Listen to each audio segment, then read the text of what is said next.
Okay. Hi. Technical difficulties, everybody. But I think we have some form of a setup. Hi. Hello. Hi. Oh, hello. YouTube shows me some eyeballs. Hello, YouTube. Very good. Tucson. Hi, Tucson. I can take a guess. Oh, it's Lady June. Hello, darling. Wonderful. I don't know if Facebook has any eyeballs because I don't know what Facebook is anymore. I don't think Facebook knows what Facebook is anymore. Uh, so hi. Please excuse the noise that I'm about to make because I'm gonna open myself a can. We are not being civilized with a cup of tea today because it is too warm. Very warm, you guys. Um, and frankly, it's not that it's that warm in terms of like heat.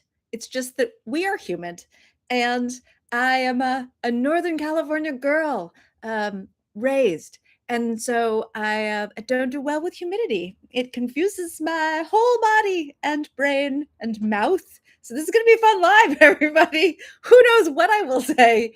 I have humidity brain. We're drinking an orange vanilla today. I really love these like stupid waters that just have flavor and no sugar in them because I don't like drinking sugar. I like eating sugar. I don't want to waste my calories drinking sugar. But these ones, especially like the orange vanilla or like I got a strawberry cream recently, they make me feel like I'm having a dessert. If even though I'm not at all, but it makes me feel like it. I like fruit desserts anyway. So anyway, hi, everyone. We're just nattering here. Oh, hey, Facebook has eyeballs. Hi, Facebook. Yay. Okay, there are people. Hi, people. How we all doing? People are reporting in. Kansas in the house and Utah. Hello, darlings. Olympia. Ooh, fancy. Have you all seen the new Odyssey? So brief moment while we wait for everyone to tune in and say hi and tell me where they're tuning in from. I have a minor in classics because I have my first degree, my undergraduate degree was in classical archaeology, for anyone who doesn't know that. And so in order to get that degree, you need to do a lot of classics classes. So I did a lot of classics classes and I loved the classics department. I like moonlighted as a classicist because they were fun and I liked hanging out with them and talking about really old things. And so one of the things that the classics department did is every year we would do a reading of the Odyssey all night long. And then we do another one of the Iliad. It's very exciting. Once a semester, we would do one of these. We would get a bonfire going on some remote corner of campus. Okay, we could do this back then, everybody. You could just light stuff on fire back in those days. And yeah, so we'd light some stuff on fire, and then we would read the poem. And they would just read until somebody got tired, and then the next person would read. On the theory that this was a little bit how it probably went back in the day. It was fun. It was a good time. A good time was had. So yes, I have not seen the new rendition of the Odyssey that is in theaters right now. We are now dating this video to a place of time and a point in time, but I hear very good things about it. I have to say, this is a terrible thing to admit, but I was always an Iliad girly, not an Odyssey girly. What does that say about our personalities? There's a personality test in there somewhere. There's the Aeneid to consider as well, of course. Right. Well, I mean, what I really am is like, the Homeric hymns because I always preferred those. But if you have to pick between the Iliad and the Odyssey, which one do you pick? Skipping book 2 of the Iliad because we all do. Nobody needs all of those ships recited over and over and over again. Welcome to Gail Talks About Very Old Books.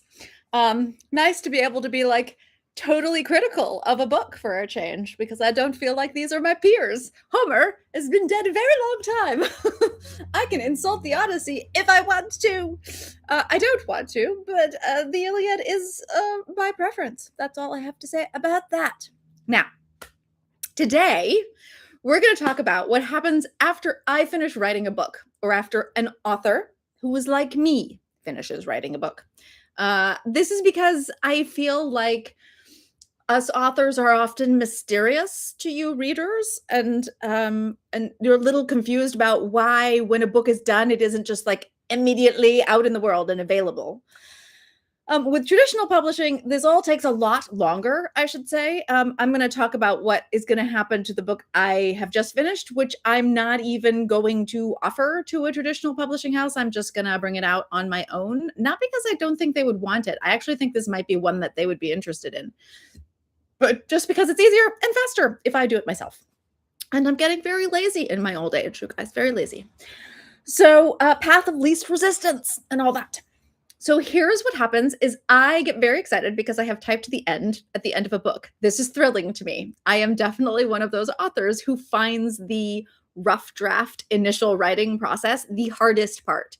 Even though I don't really get a lot of writer's block, or I historically haven't. I get a lot of life block where something happens and that just derails me, like people just start dying on me or something. Shall we just pick a thing out of the ether?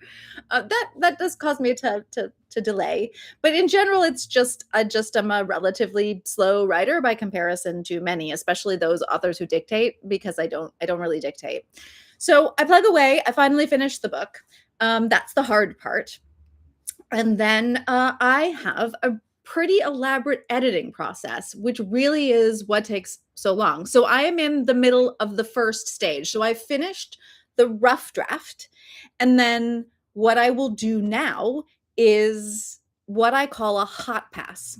And that's because when you're writing the rough draft and you're me, I wouldn't want to speak for other authors in this matter, but I'm sure there are other authors who will be happy to comment and let you know what their process is like, or if their process is similar.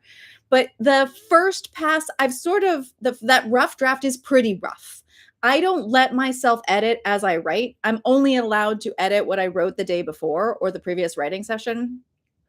And that just keeps me moving forward and never going back. Otherwise, I would just re-edit the first chapter forever until it was absolutely perfect, and then I still wouldn't have a book. So I can't do that. I have to just keep writing. So it can be quite disjointed. In the case of this book, relatively disjointed, because I had to put it down and pick it back up again a couple of times. And so what I do is I go through, and it's kind of like massaging it and smoothing it. It's like kneading the dough. What I have is the beginning of bread, and it's all, everything's in there, and I've mixed it up, but it's messy. Flour's everywhere. It doesn't know what it's doing. It's not in the dough form. So I need to get it into dough form, and then I need to knead it a little bit. So that is this stage. So I go in and I fix I leave things called TKs for myself, which are things I needed to look up or cross-check to a different book or those sorts of things. So I go in and I do all of the TKs. And then I sometimes have some running notes. So sometimes I need to seed something. I decided a character was going to get introduced earlier than I introduced them. So I need to go back and drop them in sooner, or I want to put some foreshadowing in, or things like that. So as I'm writing it, I'm not a pantser, I'm not a discovery writer, but occasionally characters surprise me or things happen and I'm like, oh, it would be more clever and it would be more like in a little bow at the end if I put more of those threads towards the beginning. So I'll go do all of those little things, and then I will do what I call the hot pass. And the hot pass just means the story is still hot in my head, as in I've finished it recently. It's still there. I'm still carrying all of the voices and the characters in my brain. So I want to go through and just reread the whole thing from start to finish, as if I were you guys, as if I were a reader, and just smooth little bits out, just tighten things up. See, like, if I can sort of identify where I want the developmental editor to focus. So in this instance, I want them to focus on smoothing things out. I think I've repeated some information a couple of times over that doesn't need to be repeated. So I want the dev editor to look for those things and then tell me which is the best point to have dropped that information. Because sometimes we lay out information too soon. Sometimes we lay it out too late. So what I want from you as the reader is to get excited by the discovery of something. And the best way for me to do that is if I lay out the information about the world and about the characters and the things you're discovering in such a way that you kind of realize that little twist right before I drop it, right before it. Because if I drop it too soon, it seems disingenuous. I haven't set it up properly. You have no expectations around it. And if I drop that information too late, it feels redundant. You've already figured it out for yourself. And now I'm talking where information, so where the information about the world and the reveals about the character and the reveals about the world are happening needs to be sort of tailored. And sometimes with a rough draft, I'm still figuring some of those little minutiae out. And so I'll drop the information at the wrong point in the story. Sometimes I don't. If the story is shorter, I tend to be kind of like more comfortable and there are fewer characters. This is a large scope story and a lot of characters. So it makes it a little bit more of a delicate balance. So yeah, so that is the state I'm currently in. I'm currently in the hot pass, which means basically I'm taking a rough draft and turning it into a first draft. For me, that's the hot pass. Then after this, normally I would do one or two. Normally I would let the book sit for a little while and then do a couple of more edits on my own. But because of where I am in my career, I think a lot of the like ingrained nature of storytelling and my own voice as an author, and I'm a very voicey author. I have a very specific style of writing, is so ingrained in me now. I mean, I'm over 30 books. I might be working on 40 at this juncture. That I don't need to do as many edit passes as I feel like I needed to do at the beginning of my career. So it's, in other words, even though it's rough, because it's rough to first draft, it's still clean in terms of the backbone, in terms of the beats and the storytelling and the characters. Those things I just know by instinct are not going to need very much work. So I feel pretty confident in passing it off to my dev editor or my developmental editor at this stage. So the developmental editor is somebody who comes to the book and reads it for story. So they're not looking for typos or spelling errors or grammatical errors, although they sometimes pick a few of those up. They're really looking for character arcs, storytelling, development, all of those sorts of things. I have found personally that I like to focus my developmental editor's attention on things I really want them to look out for. Otherwise, they can get distracted. Development editors are very easily distracted by things that I just don't think are as important as they do. So I like to focus them. I like to keep a little tight rein on my developmental editors. And this editor is relatively new to me, and she's not edited the Parasolverse before. She has read books in the world, but she's not edited it. So I want to keep her pretty tailored in. So after my hot pass to first draft, we now have a first draft. Normally I would do a second or even a third draft. Not going to bother this time around. I might do a little bit of sprinkling in. We'll see.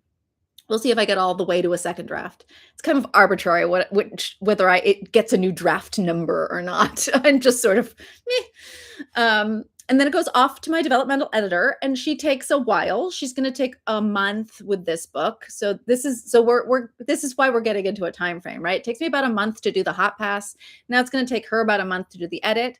Then I have to do her edits, depending on how many edits she has and whether I agree with them or not, of course, because it is my world. So you don't have to do what your editor says. Just so you know. Although they don't want to be completely ignored, of course. And then I will go in and do the edit pass. I don't have a back and forth with my editor. Some other authors do. I don't usually. Sometimes I'll ask them to take a second read on a scene or something, but very, very, very rarely. I think I've asked twice. I do have a back and forth with my editor if I'm working with a traditional publisher. Then the developmental edit is done. So now we're at about draft 3 or 4. And then the book, I usually try to rest it for a little while, and then I'll do one or two things. If it's very short, I'll do both. But with a book of this length, I'll probably do only one. And that is, I either read the entire book out loud myself to listen to it in cadence wise, or I'll have the computer read it out to me, or both. And that just allows me to catch things, awkward sentence structures, really strange words and things like that. Then at that juncture, it goes off to my beta readers. My beta readers are 4 of you. They're readers of mine who I recruited to the cause, who are delightful and charming and reliable, and this is very important, fast. Not always all of them can do it, but usually they can. I usually don't ping them to set them up until I know how long the developmental edit pass is going to take. And then I'll set them up and they each read it and then it goes on without me touching it. It goes on to the next person, or I'll use a Google Doc and everybody can read it at the same time. And this allows them to comment on each other's comments, which is just extremely useful for me. Sometimes how do I put this? Sometimes the dialogue that they're having over why they object to a scene or whether I got the age of a character wrong is actually super insightful into the fix that I need to make, or the fact that actually there's no fix needed. Usually with beta readers, the fix is needed. These ladies are great. Like, they are very meticulous. They know my universe really well. They usually reread the entire series almost every year, like all books in the Parasolverse, for example. Sometimes they need a little tailoring and I'll simply tell them you need to reread. Some of these books I have up here are the ones that I was like, you're kind of going to need to reread Reticence and you're going to need to reread How to Marry a Werewolf at the very least, you know. But I think I had, if Ty's around, Ty can comment, but I think I had 6 books. It's just being discussed in the Discord, but I had 6 books that were like, or 6 or 7 books that were like, these are all the books that if you want, these are the ones I had to reread because I referenced them so much in this new book. And so the betas will like start prepping, right? And then they get it, they comment on each other. That's just very helpful for me.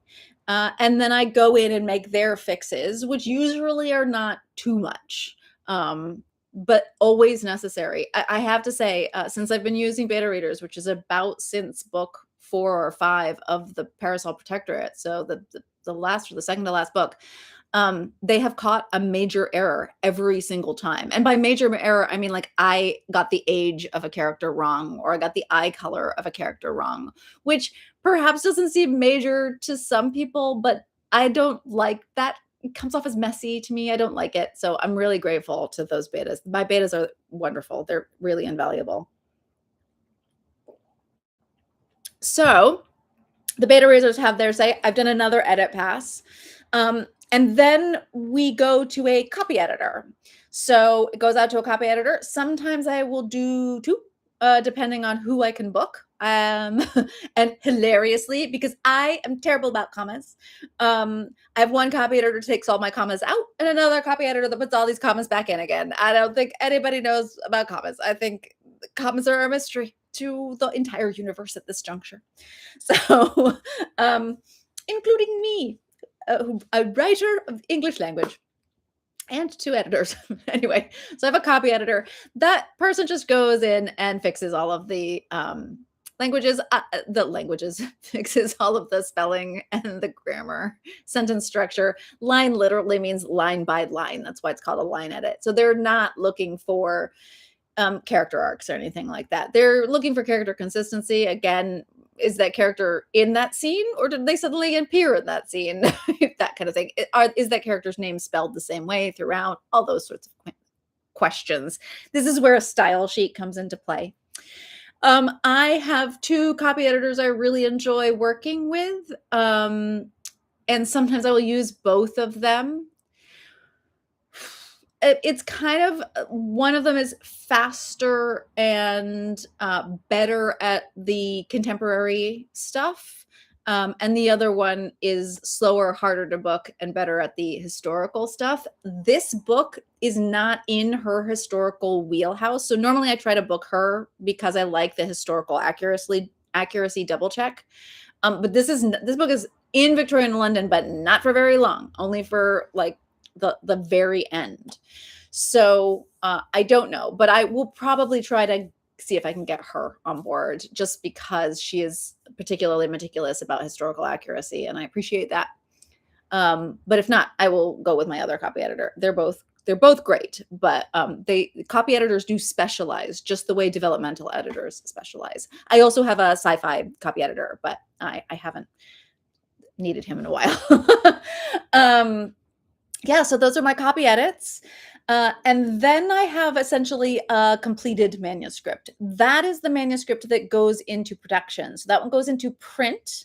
and then it goes into digitalization. So at that juncture, it's moved out of a .doc or a .gdoc, which is a Google Doc or whatever, and it's moved into a piece of technology called Vellum, which is basically formatting software. I can make minor corrections and edits in Vellum going forward, but it's a little bit more complicated and it's not really made to do that. It's not made to be written in. So I don't want to do any major changes at that point. And then it goes to my my secret street team of people who are very helpful in my career, people who do early reviews, but mostly people who are like running the Discord and stuff like that. So like all of those are volunteers who just love my books or yeah, love my books, I guess is how they originally came on board. And I sort of stealthily recruited them to like unofficially be official. So they all get things early. That's basically part of my promise with them is they get to read things ahead of time because that's what I can give them. That's the privilege I can confer. And sometimes, you know, other early access to stuff. So they get that. And then they also will often find a couple of typos and things like that. So they'll report in those typos. They, however, won't be able to get fixed in the first edition of the print book because that's already gone into the print publication process. And so because it takes longer, I have to format that, send it off, do, and then get a physical copy to like page through and double check. And once we're at that stage, it's really hard to make additional major edits on the manuscript. So the first edition, even of my indie books, is usually different from latter editions, just because there's always a couple of typos that snuck through that only 30 additional pairs of eyes would ever catch. So those 30 additional pairs of eyes catch the last little minutiae. So the digital edition is usually pretty pristine unless a mistake has occurred. And I have made mistakes in the past. And then the two go out into the ether. So that is what happens after I finish the book. So I hope, since I have been talking for a full 20 minutes, that sort of makes sense to you all about why it takes so long for these books to come out. I think Gail is a bit of a perfectionist syndrome. I'm not a rapid release author. I don't write things and then slapdash edit them and then immediately put them out. It's just not my style. I probably could, but I don't know that you guys would like it. I would think I would offend people if there were lots of mistakes and I had to make lots of changes. So I'm gonna scroll through and see if we have any questions about this process. There's somebody local. Hello, Bay Area. I'm waving at everyone. There are husbands saying hi. Hello to the husbands out there. And other significant others, and all of the cats, of course. Hello to any cat on anybody's lap. I would like to pet you. I'm sad that I cannot pet you. Love the cats. Love the other pets too, but you know me. I'm a writer. We have, in general, a particular affection for cats. We go together. All right. No questions in the YouTube at the moment. So I'm going to take a look. Oh, here we have a question from Sue. What's the difference between an editor and a copy editor? Oh, excellent question. Okay. So when a writer who is traditionally published, like I am, perhaps will be again, anything's possible. When they say my editor, they're actually talking about the person who is their acquiring editor. The acquiring editor is the person who went out and found your book in the slush pile or contacted you to write them a book. And so they brought you into the publishing house. Essentially, the acquiring editor at a publishing house is your editor in terms of they're also kind of like the project manager for the whole book. So they're going to take the project to the editor, to the team, to acquisitions and say, this is how much money we want to advance to this author for this. How much can I get away with usually, or how little can I get away with? And then that editor will also deal with the art department for designing the cover and the marketing department for promoting the book once it's completely finished. So this editor is not just your editor, the project manager, but what they also do is your developmental edit. So your editor at a publishing house is also a developmental editor. So they will work with you on story and character development, any major changes that they want from the book. So when I say developmental editor, that's for me a contractor who I hire to edit me as an independent author. A editor, just no additional moniker, is usually your publishing house editor. Now, I might just say my editor when I'm talking about my dev editor as well, but I almost never would use the phrase my editor if I were talking about a copy editor. I would put the copy in there. A copy editor is hopefully not the same as your dev editor. You actually want a completely different person. In the case of publishing houses, they usually have contract workers. So these people are not employees of the publisher. They're subcontractors, and they will pull in a copy editor to edit your book for the publishing house. And they should, because you really need a completely new set of eyes. And also, I really devoutly believe that it's a different skill set. The type of person who is meticulous enough to really focus on copy editing is not necessarily big picture enough to be able to give you a good developmental edit. It's two completely different skill sets. One is about story, so one is about what is written, and the other is about words on the page, how it's written. And you need different skill sets, and you need different eyeballs. So in publishing, they will have a copy editor come in. Sometimes they will also have a proof editor, and sometimes one or both of those august bodies are also called line editors, just to confuse matter. It has to do with what it's called in the UK, how editors describe themselves, so on and so forth. Copy editing is line editing and is done line by line. So in traditional publishing, at least, the two are often interchangeable, but not always. Don't come after me in the comments, editors, or do if you want to. People have very strong opinions on this. This is just how I see these different people. So the copy editor is responsible for like grammar and spelling, and the developmental editor is responsible essentially for story and character. And that's the basic difference between the two. The developmental edit and editor usually takes a lot more time than the copy edit and copy editor. So a developmental edit usually, for me, takes from them, the editor, from 2 to 4 weeks, depending on how long the book is, and how rough it is, I suppose. It usually comes in at about 3 weeks. And I always try to plan it around a schedule so that I'm like traveling while they're editing. So, I'm not just sitting here waiting for the book to come back. Whereas a copy edit can usually be done in under 2 weeks. It's usually about a week, and I can turn that copy edit around usually in just a couple of weeks. Again, depending on how much traveling and what's going on in the universe, and how many edits it is, and whether they're a good copy editor. Some copy editors try to change voice too much. So yours truly has a love affair with fragment sentences, and she likes her fragment sentences and would like her fragment sentences to be left alone. Thank you very much. And some copy editors do not like that, and they will go in and change all the fragment sentences, and then I have to go in and say step, which means don't make that change. Don't do it. So that's the basic difference between those two editors. There are other kinds of editors. There are sensitivity readers. There are other people who may or may not be involved. I will involve a sensitivity reader often if I'm writing from the POV of a character who is not the same life way as me, just default to archaeological terminology. So that also would add time into the process, of course. A sensitivity reader would usually come in for me before a developmental editor, I think, or just after, depending on how tidy I want the book to be and how much I think I'm going to have to change something as a result of the feedback. Like all things creative, there's like no super strict pattern. Except I would say copy edit is always after a developmental edit. And that's because the developmental edit, you sometimes have to make large systemic changes. So you sometimes have to delete whole scenes and put whole new scenes in. And since that's whole new sets of writing, you're going to make the same spelling mistakes and errors and stuff like that. So there's no point in having a copy edited manuscript with everything tidy going to a developmental edit when you might have to change and rewrite so much, because you're just going to have you're just going to introduce new typos and new mistakes. So the copy edit and the proof, and then the proof edit, if you have such a thing, at the very, very end, those are always towards the end of the process, because they're not going to make any major changes. They're just making minor changes. A proof edit used to be called a galley edit.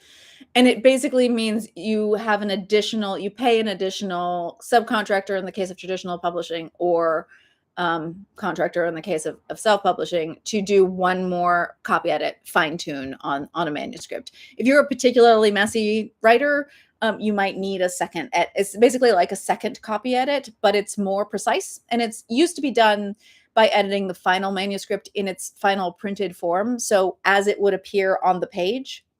So you would get something called a galley, which was a big ream of regular 8.5 by 11 paper, or A4 if you're in Europe. And then with the margins in place and the typesetting and everything italicized and everything, and like the big curly first letter of the chapter and the chapter headings in place and the byline at the top and the page numbers in the bottom middle or wherever your page numbers are being put. And then you would have to go through and double check that all the copy edits had been instituted or had not been instituted if you'd steadied it. So I used to have my galley and then my copy edit like open next to each other and be like cross-referencing. There'd just be paper all over the house. It was a wild time when you had to proof galleys. The author is also responsible for proofing the galley, incidentally. And there are reasons for this. In the process of typesetting in the old days, you could lose whole chapters, you could lose whole sentences, you could lose the whole, because they would like manually be typing it from one to another. From one time, it was wild back then. Wild, I tell you. Mistakes were made. Almost all of us have horror stories. I remember Mary Robinette Kowal talking about how once they like just deleted the whole first line or two lines of her book, like the opening lines. Do you know how much effort we put into opening lines? Oh my goodness, I can't imagine. I mean, I had waistcoats and weaponry go to press with a typo on the spine of the book. It was waistcoats and weaponry. Yeah, they printed the whole first print run in the UK with the misspelling on the spine. They had to recall them all and reprint them. Expensive mistake. Not mine, thank heavens. The thing about proofs and galleys, that very last edit pass, which, frankly, we just don't seem to do very much anymore, is that you as the author could not change very much at that juncture. You had to keep it under 10%. Unless it was like a major error, like they'd forgotten 3 chapters or printed it back to front or whatever craziness happened. Yes, all of us authors have horror stories, I think. So those are the difference in editors, copy editors. As a general rule, when an author simply uses the word "my editor," they're speaking about their acquiring editor, their editor at a publishing house. I might call one of my develop editors, "This is my editor," if we were like hanging out at a bar at a con or whatever, but I don't think I would really refer to them as such in casual conversation. The reminder, please put a question mark at the beginning of your question so that I can scroll through the comments and see. Laura says, are the mistakes in first edition one of the things that makes it more valuable? Yes, that is exactly correct. In general, first editions are collectibles, in part because there are minute errors, almost always, in those first editions that then do not appear in later editions. Or there is a mistake introduced in, say, the second edition that is then carried forward. Or sometimes their later editions are changed because of new information, in the case of nonfiction, for example. And that makes it valuable because, especially in the case of like famous authors of the past, those errors are very insightful as to the author's thinking patterns and mistake patterns, right? Like there are some words that I think I suspect some of you know I always misspell. Like there are just words like I can't spell right. I convinced myself it was spelled that way, and that's the way I have it spelled. And so it's a tell. And a good copy editor will find it and replace it and change it every time it's misspelled, because it will be misspelled every time. But back in the day when we did not have find and replace, and we did not have all of these assistive computer devices, when we were on typewriters and stuff like that, those little mistakes are just interesting, I think, as for literary critics and collectors. So yeah, the flaw in the system is part of the charm of first editions, and I think that's one of the reasons people collect them. But also, what's it called? There's a logical fallacy, a priori apt. I can't remember the Latin word for it, but basically it means more credit and authority is given for having done a thing first or for being the first, whether or not that is warranted by quality. I mean, I think most authors would acknowledge that they're not huge fans of their first editions because there's mistakes in them, and we don't like that. This is why a lot of authors have codicils in their wills that say if they're in the middle of working on a project or any unfinished projects, or even any projects that have not completed the editing process, cannot be published after their death. And that's because they haven't been able to check it and edit it, and they don't like the idea of someone else doing that.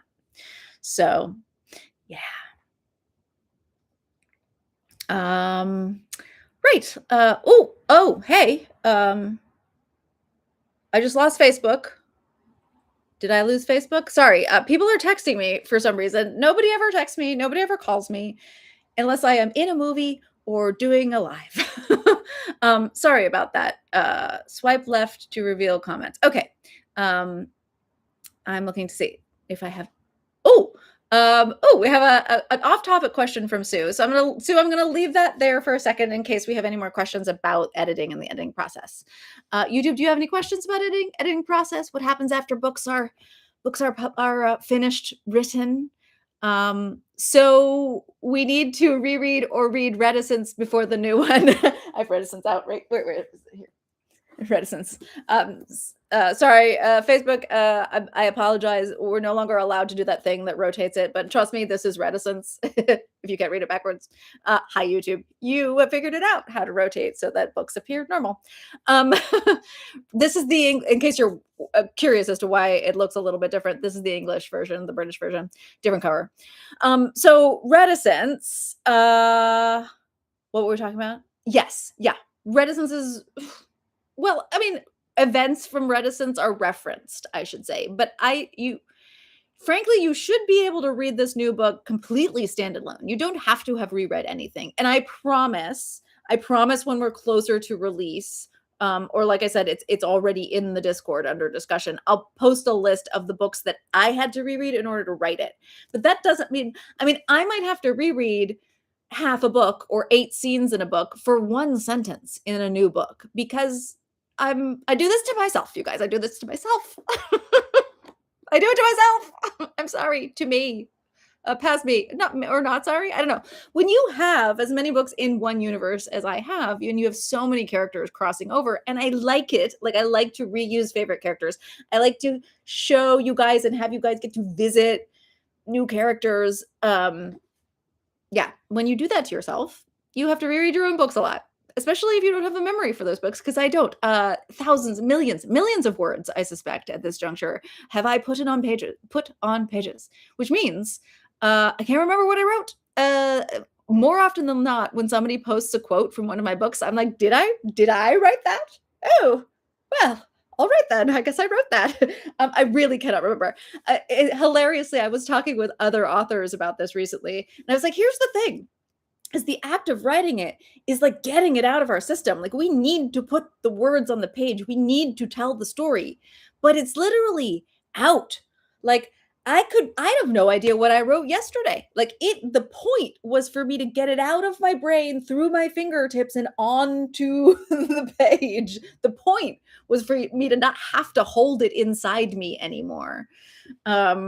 So yeah, I've forgotten everything. Everything I've written, to a point. Sometimes I'm like, okay, I got that bit right. But I do have to cross-check myself as well. All of which is to say, for me, having to read like half of Reticence in order to write like 2 scenes in the new book doesn't necessarily mean you have to reread Reticence. It just means that I did. But I will post a list of all of the books that I had to reread because something happened in them that is referenced or is important to the story. And like I said, I think it was about 6 of them. But I promise, I just don't have it off the top of my head right now. What am I thinking of the cover? It's in this line. So I'm pretty sure it's going to have a cover that's kind of like this. The first one mostly takes place in like the jungles or the forested, like the tropical forests of Malaysia. So, or no, of Myanmar. Sorry, further north, Gail. I'm sorry, because in these books, because it takes place where in the time period it takes place, it's called Burma. So, yeah, uh, by the invaders, obviously, not by the locals. Anyway, because of where it takes place, um, I'm thinking green, if that makes a difference to you, kind of the lush greenness. It's very wet. It's a very wet book. It's the rainy season. It rains a lot in that part of the world, so and humid, so I'm like kind of pulling into that. So it's like very lush and green. So I was thinking about like maybe a bit of a reflection in a puddle and then like muddy paw prints or something in grasses or so. I don't know. That's just very loose idea. And then I don't know what the second one will be. But yeah, no portholes because both characters are shifters in the new series, and so they cannot go into dirigibles, or they can, but it's unpleasant for everybody, um, especially the people below the dirigible. For those of you who aren't familiar with that aspect of my world building, most shifters in float get terrible air sickness, so they prefer to travel over land or by boat. Air travel is for the humans. Needing to reread things. Lots of hellos and highs. No other questions about the book process. Well, this is exciting. It means you're all trained. All right. Sue asked a question that's going to get us off topic. So it has been a delight to talk to you about how the book process works. And now we're going to talk about other things. Ask other questions if you have them. When traveling, do I carry a notebook with me in case story ideas pop up? Aha, it is germane. Okay, thanks, Sue. I thought maybe you were going to ask me about, like what I was going to eat in England or something. No, I don't carry a notebook. I carry a notebook. I carry a field notebook, which are little graph paper flip notebooks designed for geologists. At least in my world, they're designed for geologists, but I'm assuming other people who need to work and write notes in places where it's raining and wet. So they're like water resistant, basically, and you use a pencil. And I carry one of those when I am going to like a place with water. So like hot tubs, etc. Spas sort of situations, which is not very often, sadly. But when I do, I often get ideas in hot tubs, or just talking to friends in a hot tub will often spark ideas, but I don't want to have my phone with me because it is very wet. And I'm paranoid. So I have these little water resistant notepads with me, basically. So that is the only time I carry a notebook. I have a notebook around and about, like right now I can reach a notebook if I need one.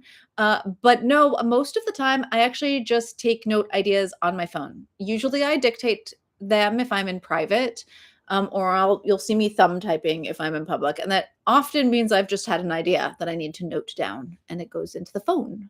It's just because my phone is always on me. So it's the easiest thing. I don't have to go searching for a notebook or a pen or a pencil because the phone is there. So that is what I take notes on now when I'm inspired, including in the middle of the night, because it is easiest.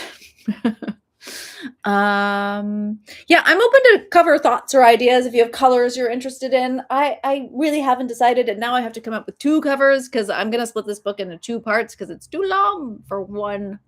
And that will allow me to rush the process, that process I was just talking to you about, like the copy edit process, etc. It's much faster if I do it in shorter chunks because all of the people involved can get it back to me quicker.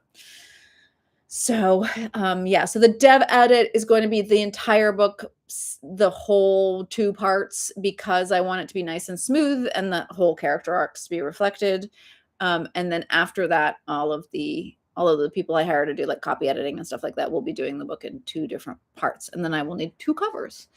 Yeah, I'm a little nervous about the cover because since my last one, we're now in the age of AI getting involved. I have not reached out to my cover designer yet because I haven't decided on the titles. I need to know the titles to even know if she's available. And I just don't know what I will do if she's not, because I've worked with many times before, so I know she won't use AI, but it's really hard to find cover artists now who are not going to just sneak some AI in there. Digital cover artists, sorry. So if I want to do this, which is basically Photoshop digital manipulation, but the model is like an actual model, right? Not an AI generated image.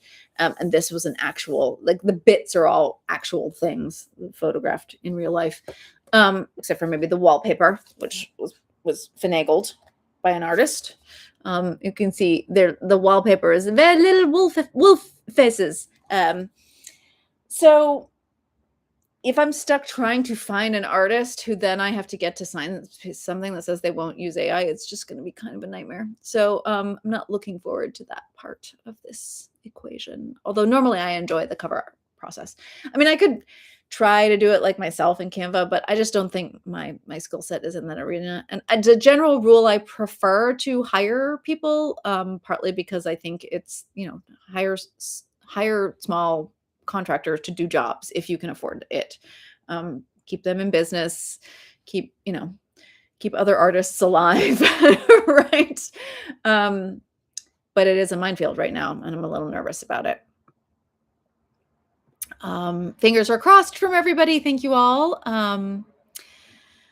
Eddie asks, so hi Eddie, what was the most fun about writing the new book? Anything I can share without spoiling? Ooh, fun question. What was the most fun about writing the new book? This is going to be weird.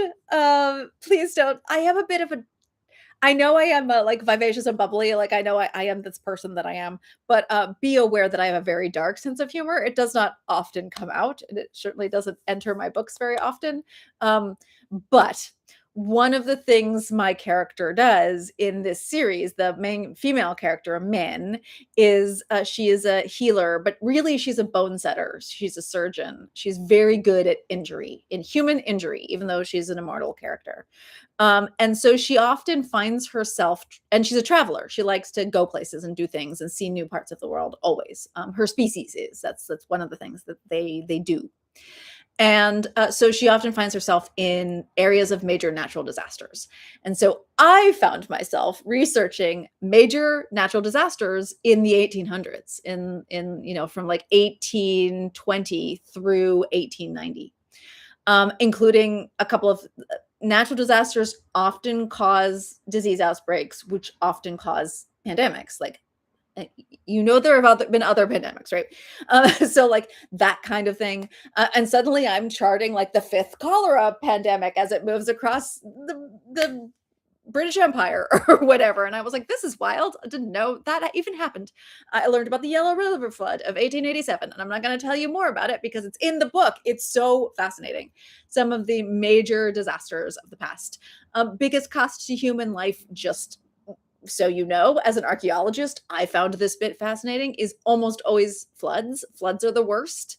Volcanoes, tidal waves are pretty bad, but floods kill and have killed historically the most people in human history.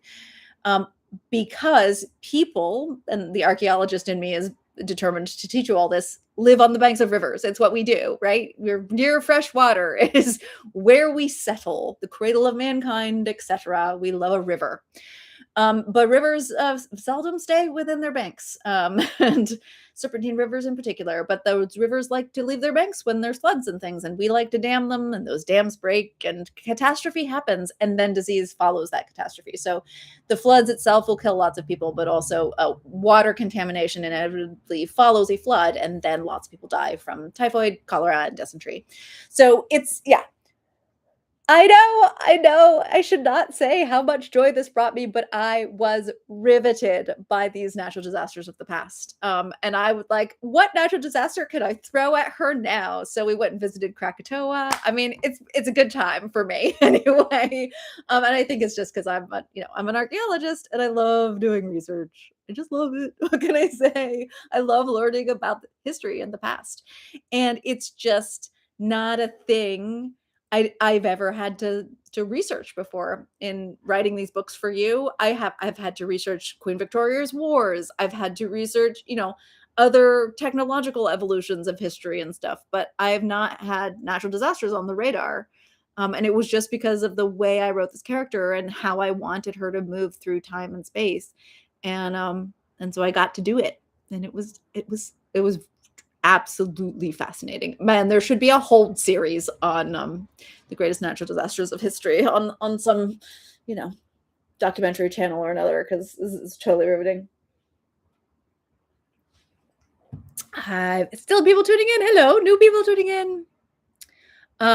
Sue asks, when writing or working on a book, do I have a tough scene? How do I plow through it? Well, that's a good question. So it depends. um, it used to be, time was back in the day, I would just I would leave the scene and leave notes for myself. It was not, if it was not like so important, I had to go through it, and then I just come back and do it later. Um, because the point is to just keep moving forward for me. So I would TK it, and then I would just come back and fix it later. Now I don't really do that anymore. Um, I mean, I find I'm very inspired by dialogue and character, so I find having two people encounter each other or introducing a new character into a scene usually solves whatever problems I'm having with that scene. Just having a couple people start to argue or discuss, having people dislike each other who normally would shouldn't or wouldn't or whatever, for example, this is not really a spoiler, but I will tell you that for the first time, there's a character in play near the end of what will be the second half of the second installment of the book, um, who really does not like Lord Akaldama. And you get to see someone go head to head with Lord Akaldama. Like, yeah, you also get to meet somebody who really likes Lord Akaldama. But so there's some stuff to look forward to. But yeah, it was really fun because he's one of my favorite characters. So it was really fun to write somebody who's also very likable, mind you. I think you guys will adore this character, who really is suspicious of him and really doesn't like him. And it was just fun to write. So that kind of thing. So like making little things like that. So that's that, and that's like really not important to the story. That's not part of the main characters. This is just two little side characters getting into a little snit, but fun for me to write, right? And fun for that scene and to convey the dynamics of society and the culture conflict between with these two different perspectives on the way the world works, the vampires versus these other supernatural creatures. So yeah, that's fun. That's what I do. But I think it for most writers, it will depend on where your strengths lie and what you enjoy the most. I love writing characters and dialogue. That's what I love writing. I think it's because I just literally see things in my head like it's a movie. I just have to type fast enough to keep up with what my brain is showing me. So that's what makes a hard scene easy. And then there are characters, of course, that also make hard scenes easy, like Lord Akaldama. Like Lord Akaldama is very easy for me to write. The moment he enters, I know it's going to be a comfortable scene. So there's a reason I pick him up and use him often in books. Not too often, because I don't want you to get tired of him. But that's because he's easy. So that's another thing I will do is I will use a character I love and am comfortable writing. It's one of the upsides of writing ensemble the way I do. Delighted to answer your questions, Sue. Thank you so much for asking them. I think we're winding down. If no one has any like last very important question. Fashion duel, says somebody. Death and disease, a plague doctor. Yes. Yeah.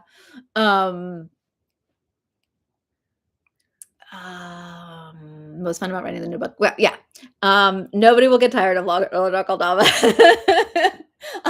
I suppose I could. Somebody once asked me why I never wrote an entire book of Lord Akaldama, and I was like, can you imagine being in that man's head for a whole book?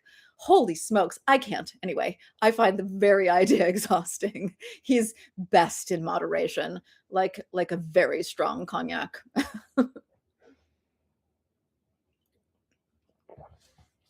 Well, I think we're gonna close it at that. This has been a delightful chatter, my darlings. Thanks for coming and tuning in and asking questions. And I hope you learned a little bit about the writer process and why it takes so long after a book's finished for it actually to come out in the world. All of this editing that goes on, and we never even got to the bit where we're talking about cover art and typesetting and all that sort of stuff.